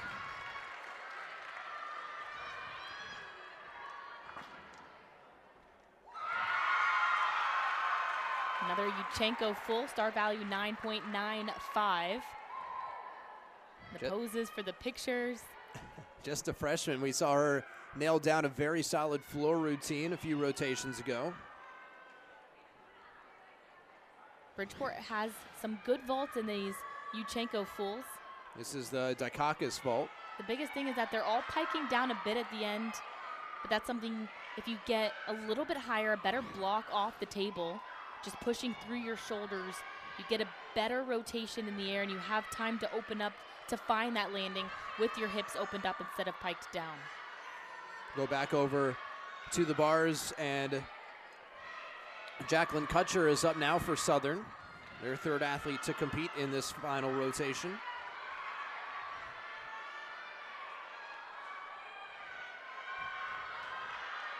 Purple Knights nearly done with the vault. Yale still going on the floor. They're ready for their third athlete as Kutcher goes on her routine.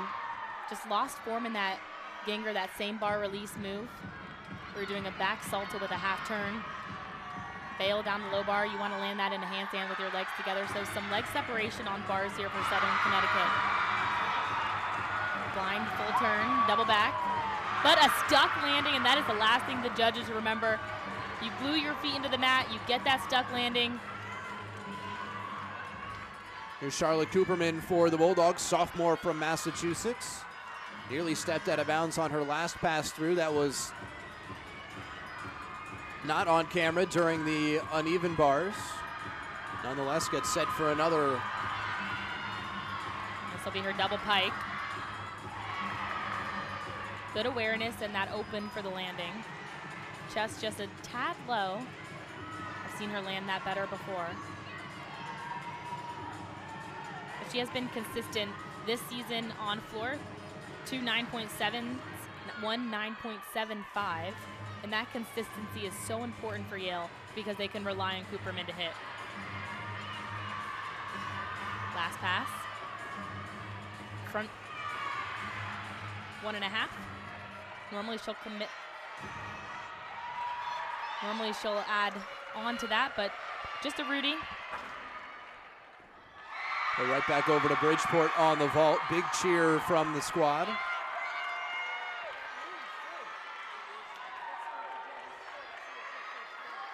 I'll tell you one thing though, the team for Bridgeport, the most vocal team out here. A lot of energy and a lot of support coming from their sidelines. It was Juliana Rowland who just went for Bridgeport.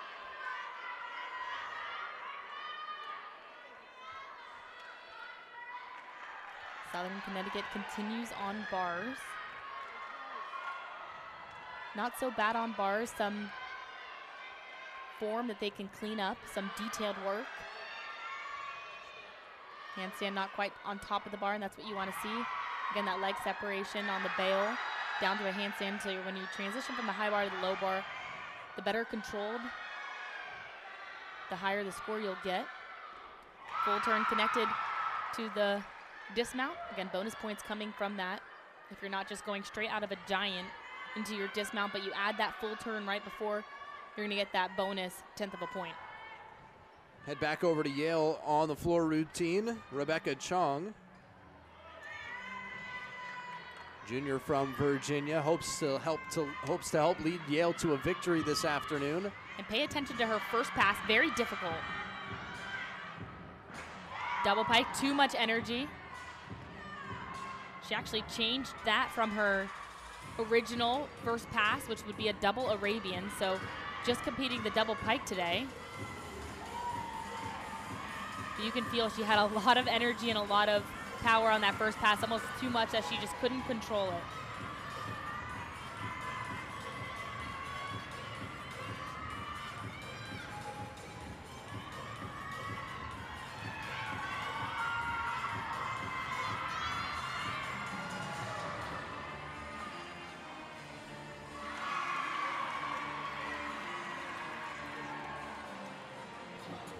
Chong, one of the better tumblers on the Yale team, especially on the floor exercise. She struggled a bit in their last meet against the University of New Hampshire. Got a 9.125. That was very out of character for Chong. Before that, she had a 9.85. Finish up with a double back. A difficult 3 jump series back to back to back. Except for that first pass where she lost her footing a bit, had too much power, too much energy, she couldn't control. She had a very good routine. And you can count that as another hit for Yale. Finished with a big smile on her face. Take a look at Sarah Murphy up for Springfield on the balance beam. Cat leap switch side. And on those jumps, you're looking for control, you're looking for straight legs, you're looking for 180-degree.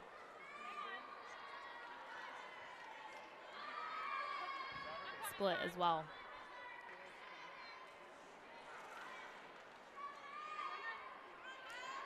Back handspring, step out, layout, step out. The most common flight series that you will see at the collegiate level.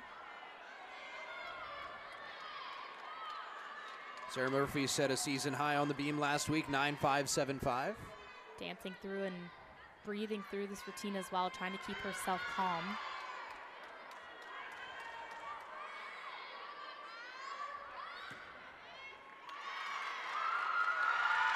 Way to hang on to that.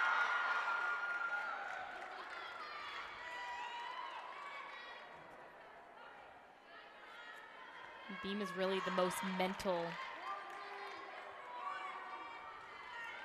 parts of the gymnastics for women. Gainer full off the side with a stuck landing. Alyssa Firth now for Yale's second to last athlete that will count towards the scores for the Bulldogs. When we talk about consistency in scores, she has nothing lower this season than a 9.725, a high of a 9.875. Big score for Alyssa Firth. Solid first pass. And Yale will need something like that. Bridgeport put together a very solid vault rotation. Yale needs about 1.5 points more than the Purple Knights if they want to overtake them and win the Tonry Invitational.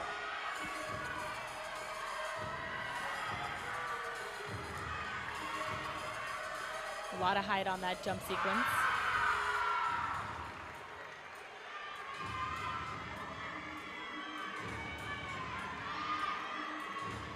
Front layout, front full, front Rudy.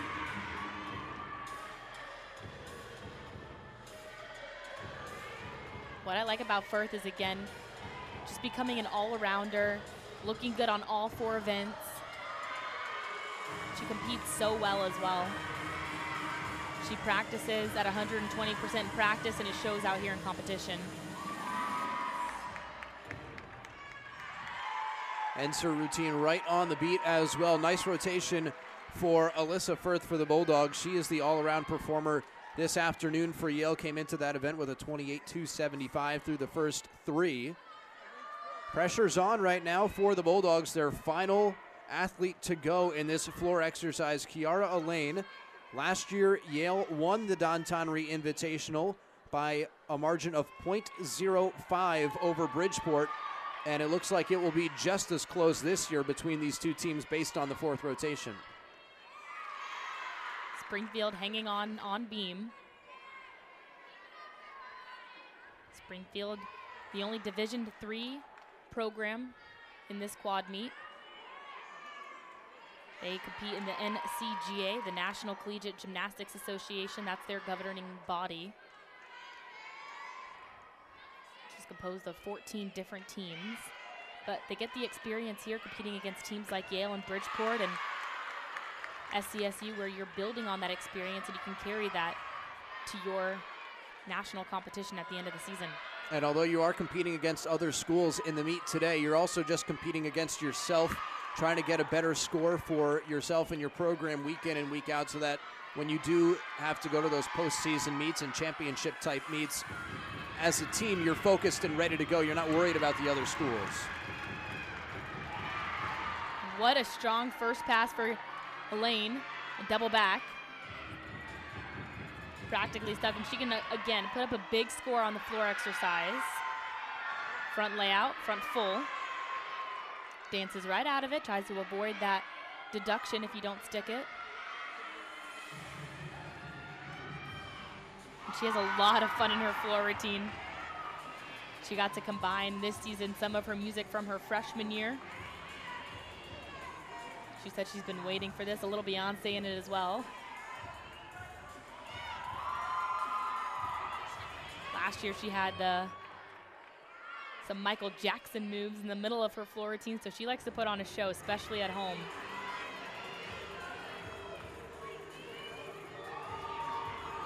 One tumbling pass left.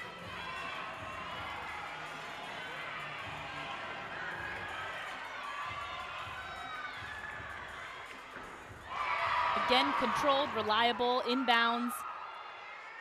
The senior captain for Yale getting it done on floor. Blows a kiss at the end right towards the judges. Had over a 9-8 last week in the floor routine. Looked to be another solid rotation for Kiara Elaine here. Just Anna Jennings left to go for Yale. The exhibition routine on the floor exercise. And we are almost all set as well on the balance beam now for Springfield. It's Jessica Clemens. Jessica Clemens also has beautiful lines. You'll see her legs are always stick straight. She has beautiful toe point. Back handspring layout, step out. Almost off, but she is able to use those monkey toes, we call them, and just grip the side of the beam and hang on. She's just a little off-centered.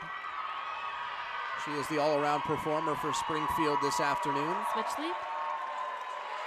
Split jump.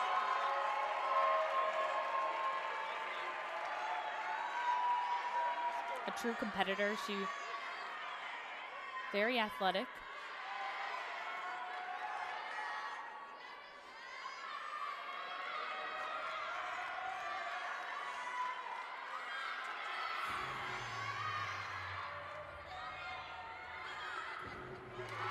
Back handspring, step out, 1.5, twist, finish off.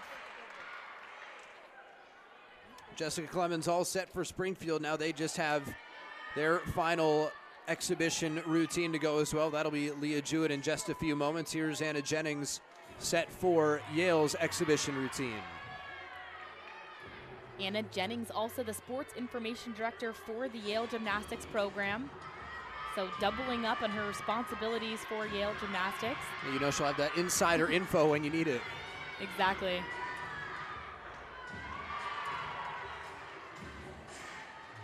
She was injured a bit last year, unable to compete. But this year she's earned herself a spot in the vault lineup and is working on floor as well.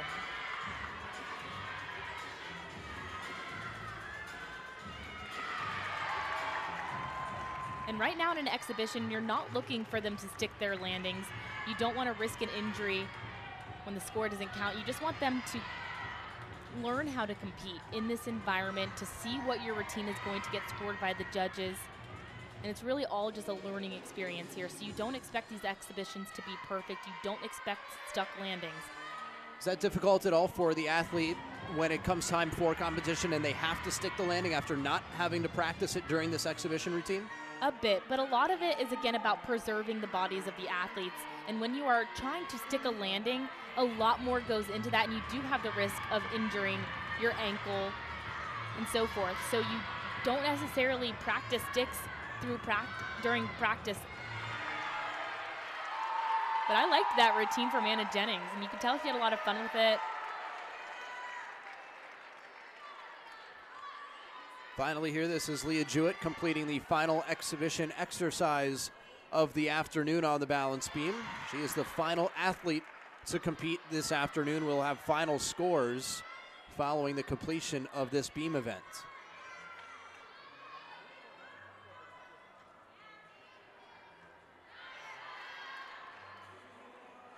Exhibitions are also a chance for the athletes to prove to their coaches that they're ready to compete in the lineup.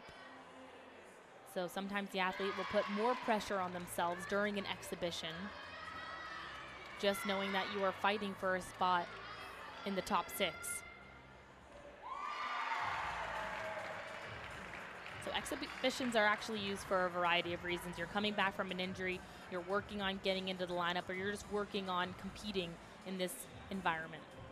Well, that completes our athletes' rotations on the floor this afternoon. All the exhibitions, everything has been completed. The judges are tallying up those final scores to see who will take first place this year at the Tonry Invitational. Last year was a really close race between Yale and Bridgeport. It went Yale, Bridgeport, Southern, and Springfield. Who knows, maybe the scores this year will be a little different. We'll compare the final results when we come back. You're watching the Ivy League on ESPN+. There is Handsome Dan for Yale University making his presence felt here at the John J. Lee Amphitheater. Everybody wants a chance to meet up with Walter this afternoon. I think, Allison, he's probably the most popular guy in the building when he is. And, of course, everybody always loves a live mascot. University of Georgia has it. Texas has it. And Handsome Dan, one of the most storied live mascots in all of college sports, as we are set to hear the results at the Don Tonry Invitational this afternoon. It was a back-and-forth battle primarily between Yale and Bridgeport throughout the first three events. We have yet to receive the scores for the fourth event, which means we cannot yet give you the final scores or the top three finishers in any event either. But we do have some highlights from the last rotation. Allison, why don't you walk us through those? A lot of good gymnastics happening in this fourth rotation for Southern Connecticut on bars. They looked solid, a good double layout, nearly stuck dismount there for the Owls. And on beam, I mean, I thought Springfield just looked very solid on beam, a good standing tuck. And Bridgeport working to keep their lead on vault. They had a lot of good Yuchenko fulls, a couple pike downs, but overall solid on vault. They only had to count one fall on that exercise for Bridgeport. So again, they're really trying hard to hang on to their lead. We haven't got those final scores in, but Yale put up a big fight on floor. They hit all their routines. They did such a great job at keeping the energy up, really getting the crowd involved, and Alyssa Firth competing the all-around for Yale. Elaine, the senior captain, finishing as the anchor on floor with a strong routine. So it will be interesting to see how close it ends up between the Purple Knights of Bridgeport as well as the Bulldogs of Yale. And here are the final scores just in. Yeah, now we do get those final scores. And Bridgeport, after finishing second to Yale last year, they take the title this year, 194.2. The Purple Knights beat Yale by just over a margin of 1 point. Bulldogs finished 193-175. SCSU a close third, 192-350. And rounding out the order, Springfield 188-2, which is more than 2 points better than they had last year in this meet, as well as a season high. SCSU last year finished in the 191 range, so they improved their score. Yale about a point lower than last year, in Bridgeport right about the same as their score total from this event last year. So all around a very solid meet and a very competitive meet from top to bottom as well throughout all four rotations. Never really had a grasp for who was in front or behind. And all teams making some improvements in this meet, really except for Yale. Yale, a season-low team score, but the other teams have made vast improvements. Springfield getting a new season high, SCSU getting a new season high, and Bridgeport just under their season high of 195 from their last meet just about a week ago. So a lot of good gymnastics happening here, good improvements. Again, we're still pretty early on in the season. We're nearing that mid-range in the upcoming weeks, but that's where you want to get those quirks out, get everything working, keep everyone healthy, most importantly, and really embrace the competition environment. Exactly. Still a lot of gymnastics and gymnastics meets still left this season for all four squads that are here this afternoon. They're waiting to hear the results. Everybody is sitting around the floor routine area. It was very competitive meet, like we've been talking. Of course, a couple of new season highs as well. When you talk about just the overall meet, were there any performances that stood out completely to you, Allison? I know for me, one of the highest scores we've seen all day was Maya Reimers for Bridgeport on the floor. She had a very solid routine overall. That was a 9-9, nearly perfect. Nearly perfect, and she just got everyone involved, especially her teammates. She had high passes. She had really good landings. Not perfect, but so close to perfect that she was able to pull out that 9.9, which was huge for Bridgeport, and one of the biggest reasons why they were able to hang on to that lead and come away with the first place spot here at the Don Tonry Invitational. But what really stuck out to me was bars for Yale. I thought Yale did a great job on bars today, especially with Roxanne Trachtenberg as well as Jessica Wang putting up those big scores on bars. But Trachtenberg has just continued to impress me every single meet on bars, and I love watching her. So to me, that was my favorite routine of the day.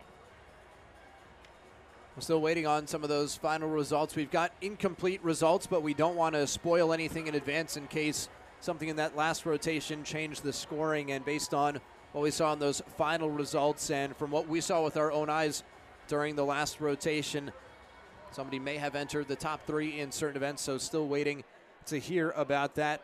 In terms of overall scheduling on the season, Yale in action at home a lot this year. Of course, the Tonry Invitational this week. They were home against New Hampshire last week.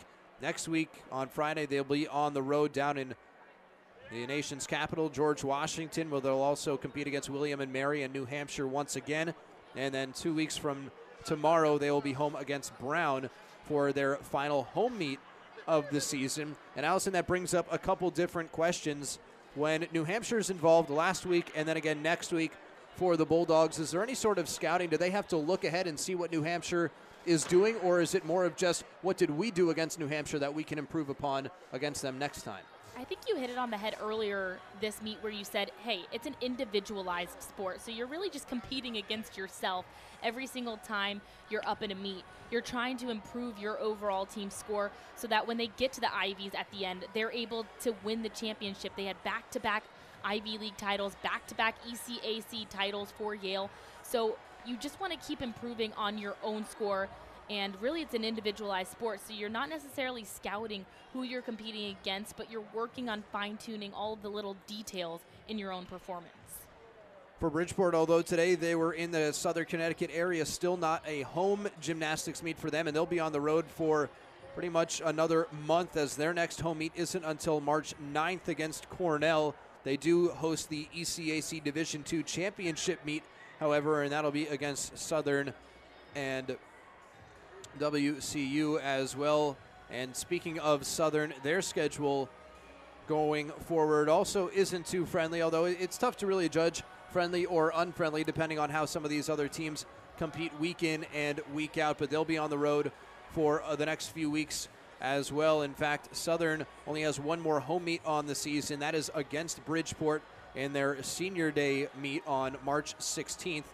They'll be at Brown next week to face Springfield and Rhode Island once again, and then actually going up to Springfield to face Springfield 3 straight weeks in a row.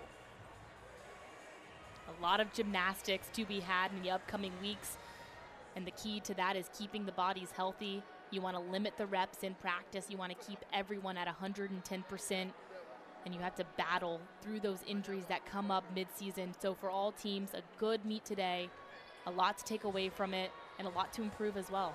Well, the judges are taking a while on these final individual scores, so we'll finish up with the Springfield schedule. They'll be at Colorado Springs, Colorado. Air Force is hosting their next meet before at home against Ithaca and Southern Connecticut. But that will pretty much wrap it up for us here in New Haven. Take a look once more at the final scores from today's meet. Bridgeport came out on top. Last time out, they were in second place in this meet. 194-2 for the Purple Knights. The Bulldogs 193-175. Southern Connecticut Owls 192-350. And finally, the Springfield College Pride 188.2. They came in fourth. For our entire crew and Allison Gaskins, I'm Josh Hess saying so long from New Haven. This has been a presentation of ESPN+. All events are archived on ESPN.